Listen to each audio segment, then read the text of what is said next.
सीधा आपको ले चलते हैं देहरादून, जहां मुख्यमंत्री पुष्कर सिंह धामी क्या कुछ कह रहे हैं, सुनाते हैं।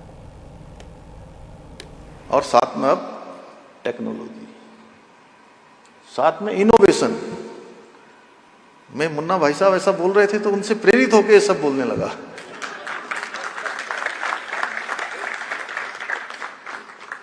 और मैं प्रेरणा बहुत जल्दी ले लेता हूं। सीखने में मुझे थोड़ा सा भगवान ने जो है महारत दी है। मेरे से कोई भी हो, अगर कहीं पर अच्छी बात होती है तो मैं बिल्कुल संकोच नहीं करता जी। अभी भी मैं कई बार बैठकों में बैठता हूँ, ये बंशीधर तिवारी यहाँ पर बैठे हैं, ये देखते रहते हैं पीछे से। मैं तुरंत पूछने लगता हूँ, अगर मेरे को कोई चीज़ समझ में नहीं आएगी तो बताइए जी। एक बार बाईपास करेंगे तो बार बार बाईपास होता चला जाएगा। क्यों शंकर भाई, आप तो बचपन से जानते हो। तो इस प्रकार से हमारे पास बहुत प्रकृति के द्वारा प्रदत्त जो है आशीर्वाद भी है। प्रकृति की हमको जो है एक तरह से बहुत हमारे ऊपर उनका हर तरीके से आशीर्वाद कहिए, प्रेरणा कहिए, आगे बढ़ने के मार्ग कहिए, और समृद्धि अगर हम कहें तो हमारे पास समृद्धि भी बहुत है।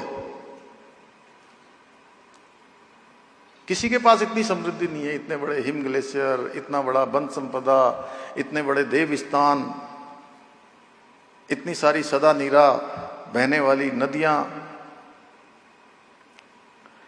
तो इसलिए आज जो आर्टिफिशियल इंटेलिजेंस है, रोबोटिक्स है, ड्रोन है, सेमीकंडक्टर जैसी जो टेक्नोलॉजी है, वो केवल भविष्य की कल्पना नहीं है, बल्कि आज वर्तमान की आवश्यकता भी है, वर्तमान की जरूरत है।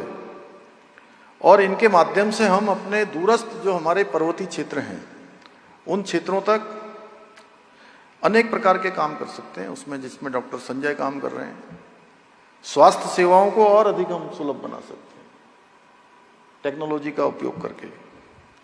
शिक्षा की जो क्वालिटी है उसको ऊंचाइयां प्रदान कर सकते हैं।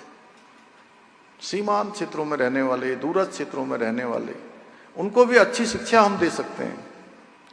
और हमारे राज्य में जो हमको प्रत्येक वर्ष एक बड़ी समस्या जो हमारे लिए मानसून आते ही खड़ी करती है, बरसात वैसे तो अच्छी होती है, तो जल बिन सब सून। जल नहीं होगा तो जीवन नहीं होगा, जल नहीं होगा तो समृद्धि नहीं होगी, जल नहीं होगा तो कुछ भी नहीं होगा। आने वाला जो समय है वो जल का बहुत बड़ा चुनौती जल के संकट की होने वाली है। लेकिन उसके बावजूद भी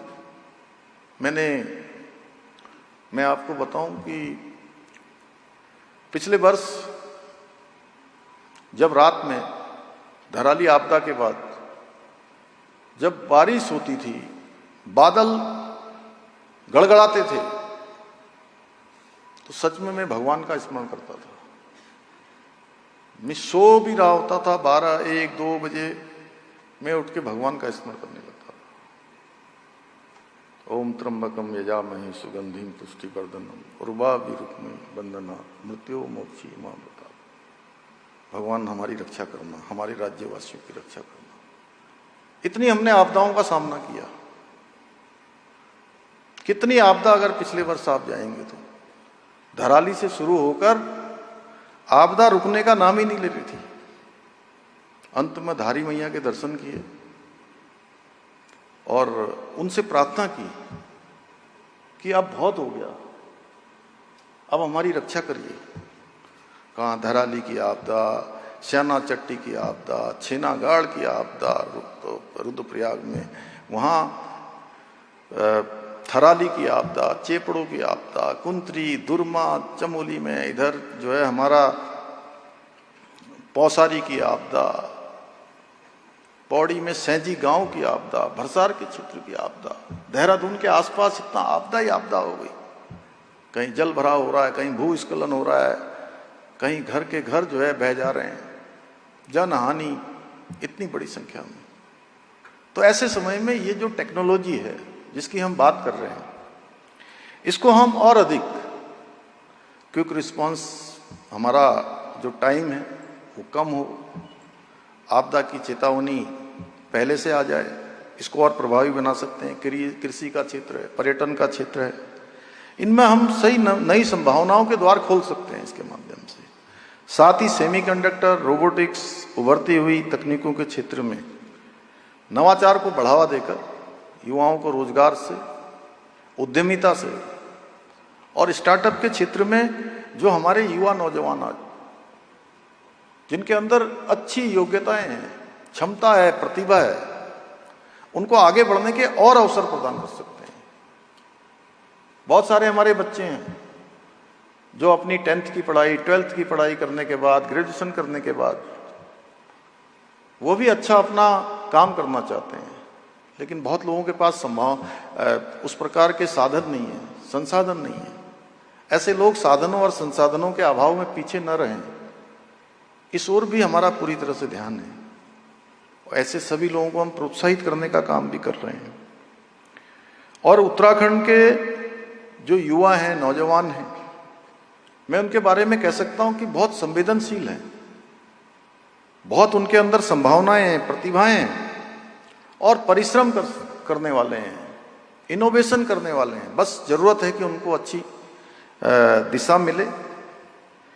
हमारे युवाओं के पास ऊर्जा भी है, नए विचार भी हैं और परिवर्तन का नेतृत्व करने का उनके अंदर एक पोटेंशियल भी है। जरूरत है कि उनको अच्छे साधन मिले, अवसर मिले, सही मार्गदर्शन मिले। और जब सरकार, शिक्षा जगत,